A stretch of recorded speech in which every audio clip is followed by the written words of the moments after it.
Good morning, everyone. It is good to see you, and a joy and a blessing to be with you all. My name is Richard Mirage. I'm the lead minister here at Unity Phoenix, and it is good to see you, and welcome, welcome, welcome. And my name is Jimmy Scott, pastoral care minister here at Unity Phoenix. Pleasure to be here. Happy Mother's Day. And my name is Reverend Tina Brown, and I'm the spiritual education minister, and happy Mother's Day to everyone. So today we have two intentions, and the first one is that you have a deep and profound experience of God. We hope today by the music and the message and the meditation that we can help you let go of whatever you're holding on to and open your heart to allow Spirit to uplift you, to heal you, and transform you in an amazing and wonderful way. And the second thing we'd like you to experience is a deep sense of connection and community. You know, the fact is, whether you're here for the first time or you've been coming for years, every single one of us is what creates this amazing experience of God and connection together. So I just want you to know, I'm really glad you're here, and please know that your presence makes a difference. So right now I want you to turn to the person you left and right and look at him and say, I'm really glad you're here today. Your presence makes a difference. All right. Thank you guys so much. So welcome, welcome, welcome everybody. Won't you join me in affirming our mission statement here at Unity of Phoenix? Together, Unity of Phoenix is a loving spiritual community that welcomes all people and honors all paths to God. We are dedicated to transforming lives by inspiring and awakening individuals to discover God's Spirit within them. Amen. So now it's the time in our service. Everybody, I invite you to take a deep breath and set aside anything that might be in your way as we prepare ourselves for our time of meditation by singing together, Surely the Presence.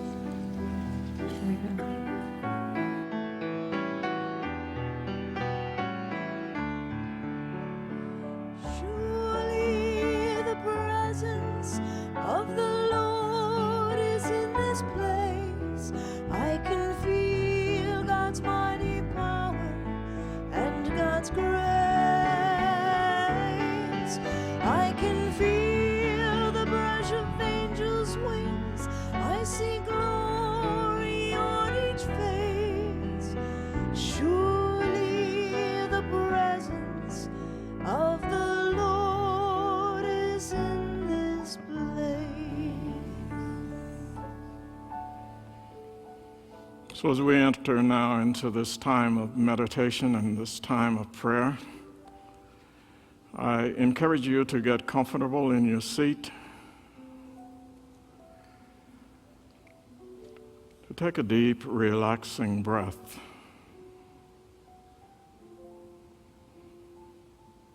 and to slowly and consciously and intentionally release and let go of all the busyness and all of the activities of the day and of your week.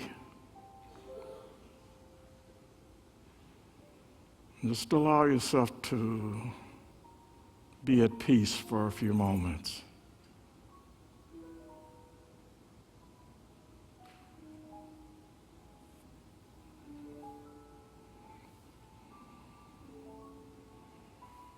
The scripture speaks over and over and over again about the advantages of being quiet and being at peace.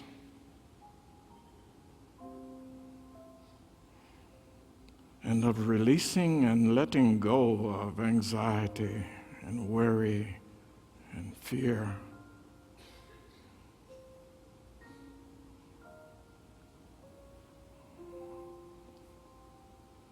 And just finding a space where you can trust.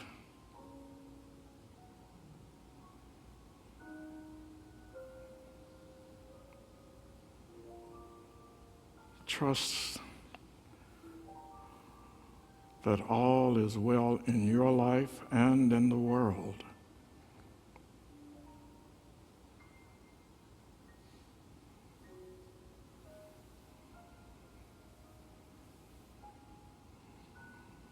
There are times if we would pay attention to the media around us, we would think that the whole world was embroiled in chaos and confusion.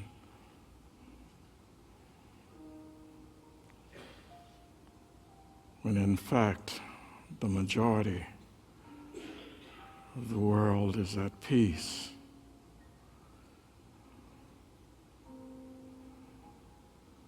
Because peace begins with each one of us.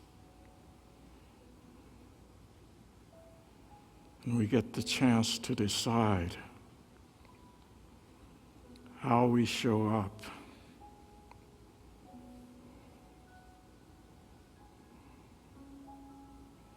And how we experience the day, the week,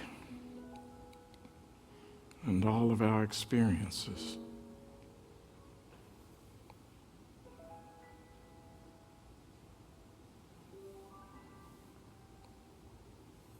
So again, I invite you to take a deep, relaxing breath.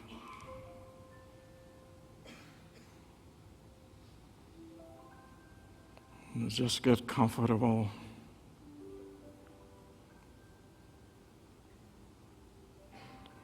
And quiet.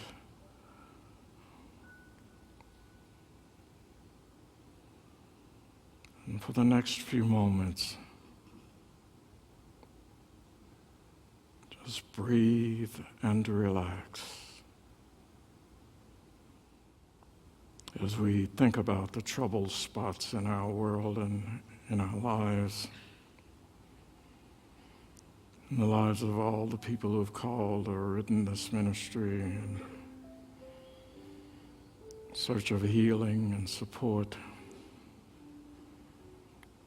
We open our prayer consciousness to the presence and power of God, and seeing that power moving in and through each experience to bring about change and to bring about positive results. And as we envision these things, we raise our level of trust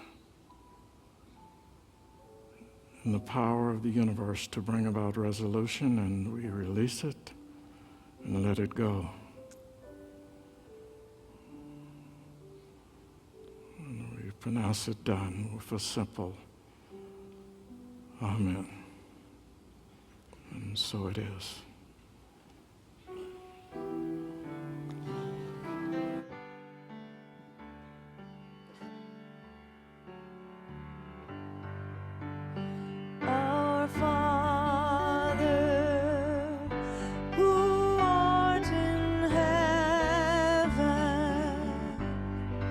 Hallowed be thy name.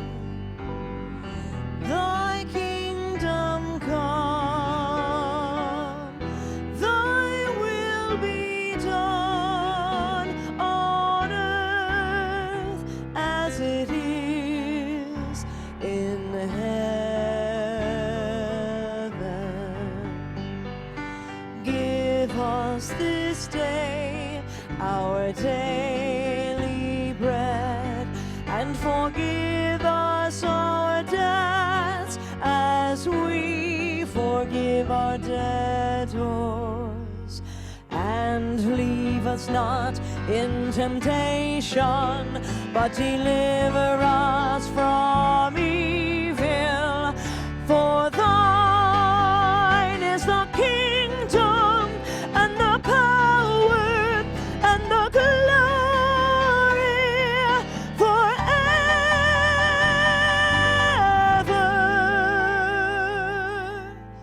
Amen.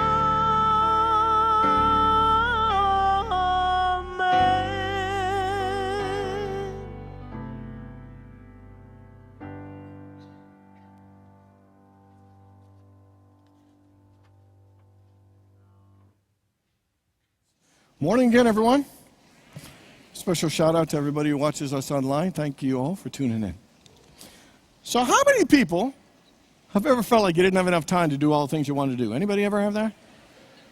Or how many people have ever felt you've wasted time? Anybody ever waste time? Anybody in here ever felt like you weren't quite sure what to do with your time? And how many people here know you could use your time much better than you're currently using? Anybody? You know, the amazing thing about time is an amazing thing. It's amazing how it can be experienced in different ways by different people. I remember when I was 24 years old, I was having a chat with a lady named Evelyn Easton. She was 72 years old. And I remember the words out of her mouth. She said, "Richard, I can't believe how quickly all the years have gone by.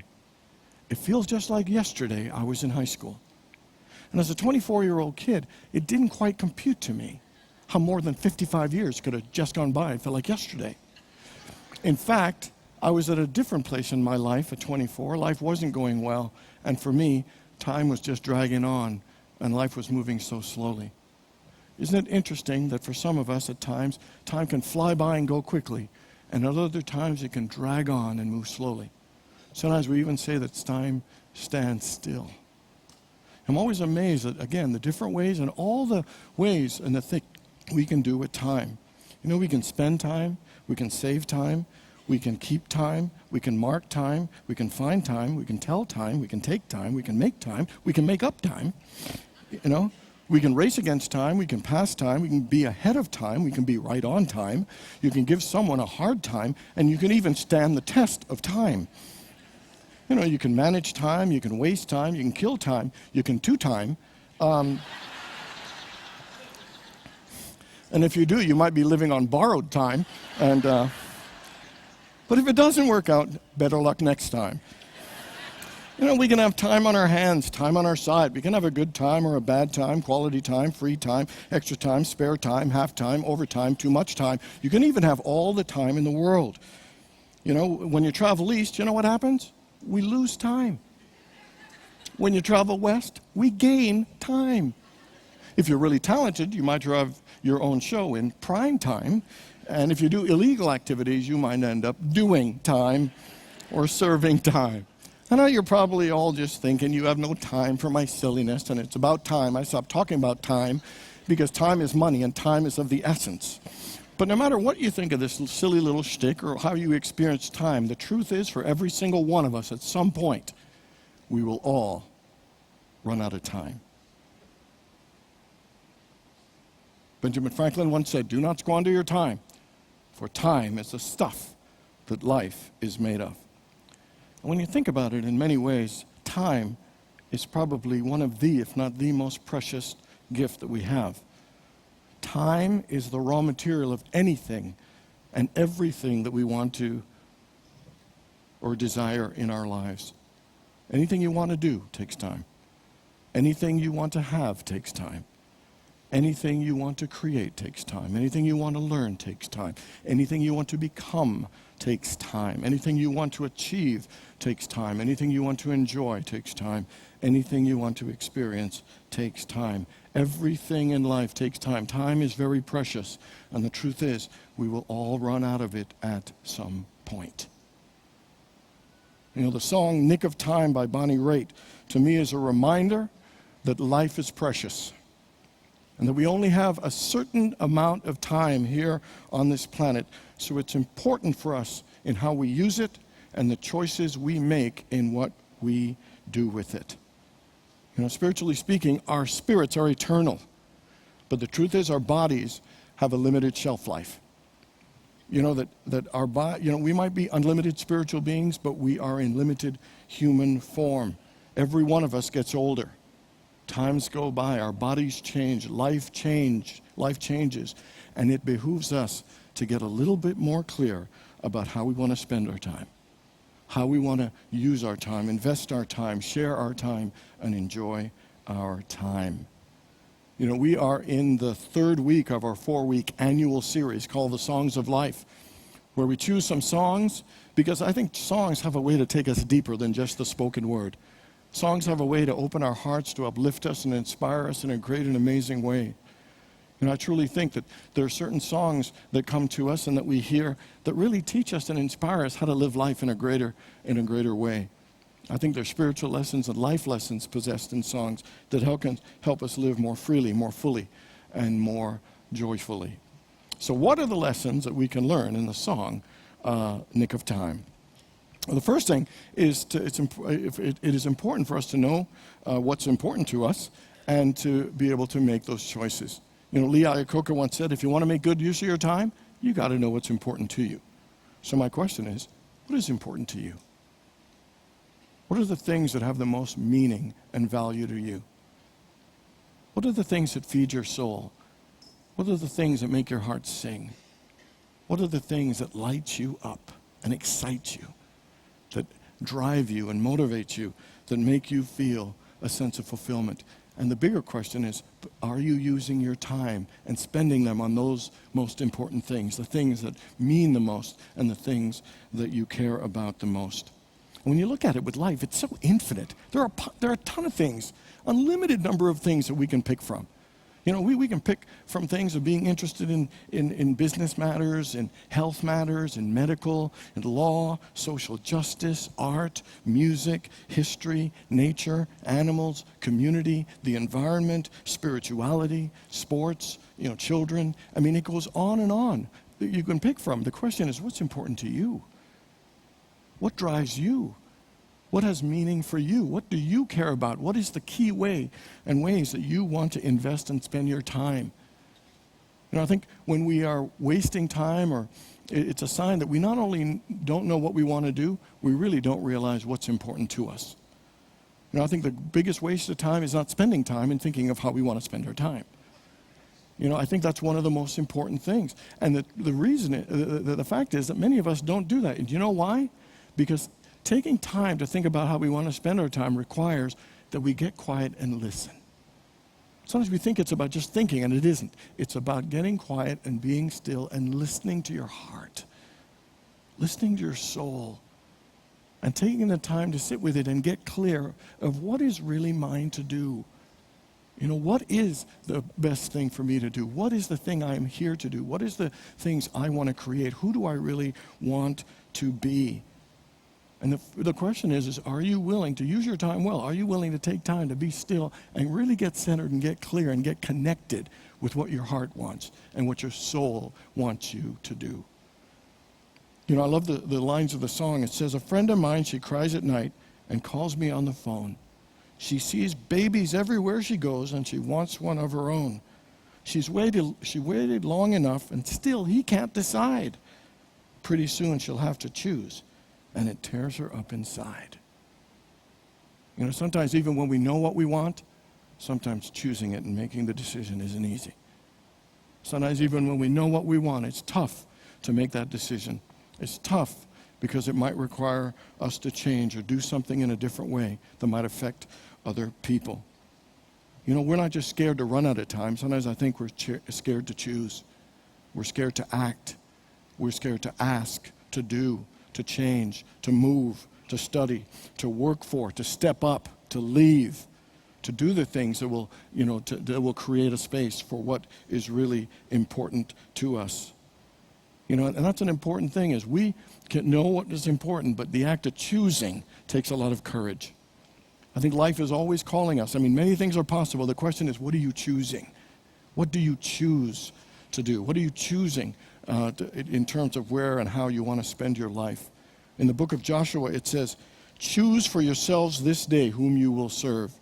That every day, every one of us is called to choose. And the fact is, choosing isn't always easy. I love when the song says, when did the choices get so hard? With so much more at stake. Life becomes more precious when there's less of it to waste. That sometimes the choices are hard. Sometimes the right choices and the best choices aren't always the easy ones. Is there a choice in your life that's a little bit hard right now? How many people know there's something you need to do, but you just haven't made the choice to do it? Anybody ever do that? See, I think a lot of us know it, but the act of doing it is not an easy thing. For me, it seems every week there's something big that comes up, and every single week I get a little scared. In my head, I make it worse by worrying, what will they say, and suppose it doesn't work, and da-da-da, and I'll look bad, and blah, blah, blah. And it's amazing. But when I actually have the courage to do it, you know what? It tends to work out okay. But we bring all this drama and make it so much harder than it is.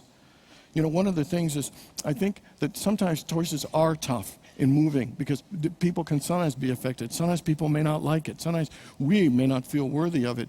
But to me, that's why we're here. We're here to make the choice to be who we are. And the reason we get scared, it's actually Spirit is calling us to step up to a higher level of spiritual maturity. To realize that me moving in the right direction for myself is actually not only the best thing for me, but the best thing for everyone else.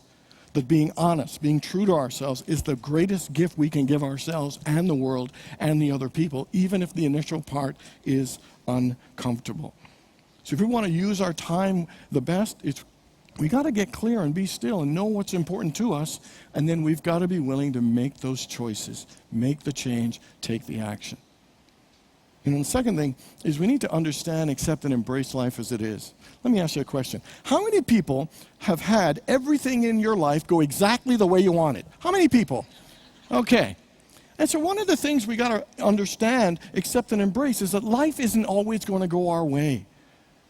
I bet you every single one of us probably has a laundry list of things that did not go the way we wanted.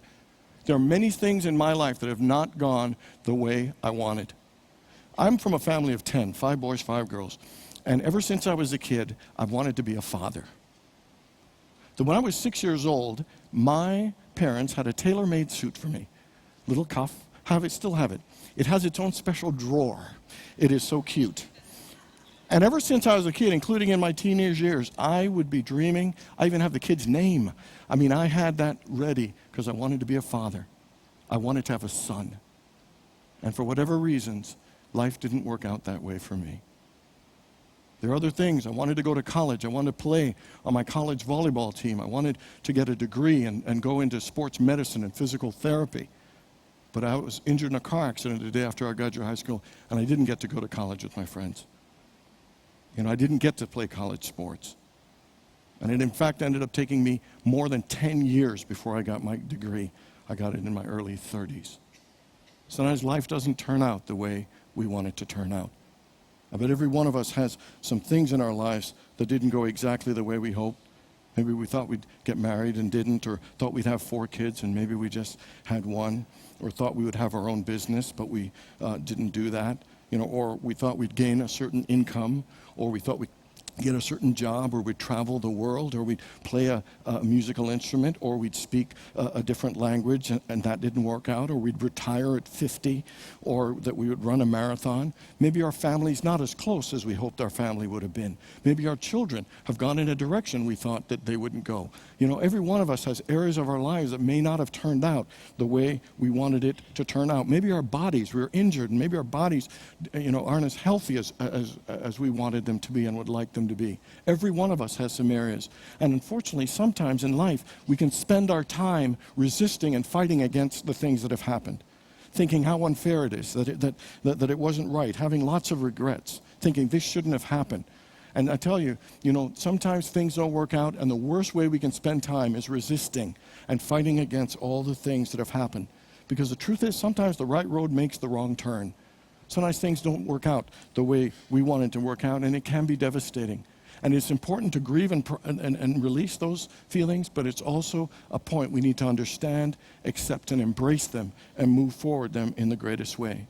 Resistance to anything actually blocks the new opportunities and blessings, the unexpected joys, the unexpected lessons, and the greater good that can come forth from them. Sometimes it's a twists and turns in our lives that actually reveal more good and greater things than we would have expected. And even when the right road turns the wrong way and the road seems like it ends, God is still there. Good is still there. Abundance is there. Possibilities are there. Blessings are there. It never ends. We just need to let go of the resistance. Is there something in your life that has happened that you are still resisting, still mad about, that you know it's time for you to embrace? It is time for you to accept. It's time for you to understand so you can move forward with it in a greater and better way. Sometimes we have this idea that life is supposed to go exactly the way I think it should. Don't you have that? Because that's how I think it should be. And then we get upset because it's not going our way. And my question is, whoever said it was supposed to go exactly our way? And the quicker we can let go of that, accept and embrace life as it comes, the higher we can elevate and use our time and enjoy life and open ourselves to even greater blessings. How many people here have heard of Gilda Radner? Everybody knows Gilda? Whoa, everybody knows Gilda Radner. Incredible comedic talent, star of Saturday Night Live, won an Emmy Award. Unfortunately, she died at the age of 42 years old of ovarian cancer. Gilda Radner had all kinds of things. She had every eating disorder. She had a tough life, but she also had a great life. She wrote a book called It's Always Something. And Here's what she wrote. I always wanted a happy ending. Now I've learned the hard way that some poems don't rhyme, and some stories don't have a clear beginning, middle, and end. Life is about not knowing, having to change, taking the moment and making the best of it without knowing what's going to happen next. Delicious ambiguity. See, if we want to live our lives and use our time in the wisest way, sometimes you just got to understand that things won't always work out the way we plan. Sometimes you just got to accept and embrace and grieve and let go and open yourself to deal with life as it is and make the best of it. My life is so far different than I ever imagined, and it is far better than I ever dreamed. Every one of us will have enough disappointments to keep ourselves down and upset, but if we were to let them go and open space, we will see the different and more amazing blessings will come into our lives, and life can be even better than we thought it would be. How to use our time? You got to know what's important and make a choice, and then you've got to understand, embrace, and accept all the things that don't go your way and make the very best of it and open a space for God to lead you to greater things. And the final thing, I love it. It says, just when I thought I had enough and all my tears were shed, no promises left unbroken, no painful words unsaid, you came along and showed me how to leave it all behind. You opened up my heart, and much to my surprise, I found love. Love in the nick of time. One of the things I absolutely believe, it doesn't matter what your career is, it doesn't matter how smart you are, it doesn't matter how much money you've got, whether you're male, you're female, you're young or old. When it comes down to it, the most important thing in life is love. That there is no celebration that is not increased when we have someone with love to share it. There is no pain that we cannot get through when there is someone we love to share it with. Then when there are people who believe in us and encourage us and support us and care for us, then everything else is made worthwhile. Everything else is made better. We are all seeking connection. This last Wednesday, I had breakfast with the men's group, and we were eggs and talking and men's stuff. And the truth is, that wasn't about eggs and talking and men's stuff. It was about connection and belonging and wanting to feel like we're valued and cared for. We want to feel a sense of community. How many people know Kevin Durant? Anybody know Kevin Durant? Just won the MVP. Did you listen to his incredible acceptance speech? It wasn't about basketball MVP. It's how much he loved the people and how much they believed in him. He must have said, I love you, about 50 times. He was crying and bawling, snot all over the place. It was one of the most beautiful things. Because again, it wasn't about basketball. We think our lives are about our career. A doctor or a lawyer, I'm a this or that, a male or a female. You know what? Your life is about love. Everything that we participate in is just a vehicle for us to open our hearts to love, to feel a connection of love. That's why it says, the greatest commandment is to love God with all of our heart, mind, and soul and strength, and to love others as ourselves. Paul said that love is the fulfilling of the law because love is what makes life fulfilling. You can have all the money and success, but if you don't have love, we miss out on so much. Corinthians says, faith, hope, and love. These three remain, but the greatest of these is love because that's all we're all looking for. Sometimes I hear people say, I don't have any love in my life because they either don't have a partner or they don't have a this or that. And the truth is, that's not the truth. Your parents love you, your friends love you, your family loves you, your cousin loves you, your aunt loves you, your neighbor loves you, your church. We got so much love to celebrate, yet we focus on one area and say, I don't have enough love. No, you got lots of love. Are you celebrating it? Are you rejoicing in it? Are you enjoying it? Are you expressing it? One of the most important things, I love when it says to love others as ourselves. That's where we got to start. That's where love has to begin. Everybody know Leo Buscaglia, the love guy, the love doctor? Here's what he said. He said, love yourself, accept yourself, forgive yourself, be good to yourself, because without you, the rest of us are without a resource of many wonderful things. Don't underestimate the value of your smile, your love, your joy, your personality, your compassion. You're reaching out, you're complimenting someone. That there are people in this world who are lonely, people in this room, people in your family that need your love, that whose lives you could change and touch and make a huge difference by just opening your heart and expressing that love, the love that is in you, and opening your heart and letting people love you more. Love is the greatest thing. It is what elevates us, changes us, and transforms us. I love what Buscaglia said. He says, life is love. And if you miss love, you miss life. So please don't miss it. Love is the thing that we're all looking for. The question is, are you willing to open your heart and share it? You know, whether you think time flies or it drags or it stands still, you know, whatever you think and whatever you experience, of spending time, investing time, you know, sharing time, you know, being ahead of time, the truth is we'll all run out of time at some point. And that's not to get us depressed, it's to get us inspired, to realize how important it is for us to know what is important to us and to make the choice to change or to make it happen. To know exactly what it is that we are here to accept, to embrace and understand that life doesn't always go away, and to not resist it, and to finally realize that love is the only thing that matters. All the other stuff is just window dressing, that it's time for us to open our hearts, to embody, to experience, and share that love, because that's what will lift us to a higher level. Again, Leo Biscaglia says, life is about love, and if you miss love, you miss life. So let's not miss it. And that is the message in the song, Nick of Time. God bless you all. So everybody, let's all rise now and join our kids as we sing the song of peace, and they'll lead us in a prayer of protection.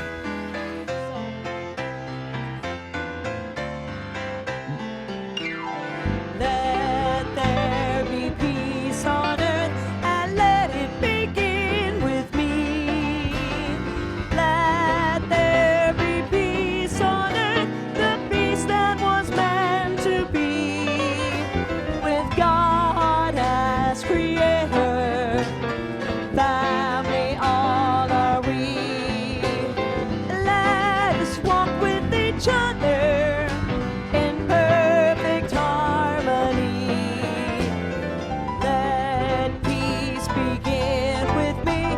Let this be the moment now.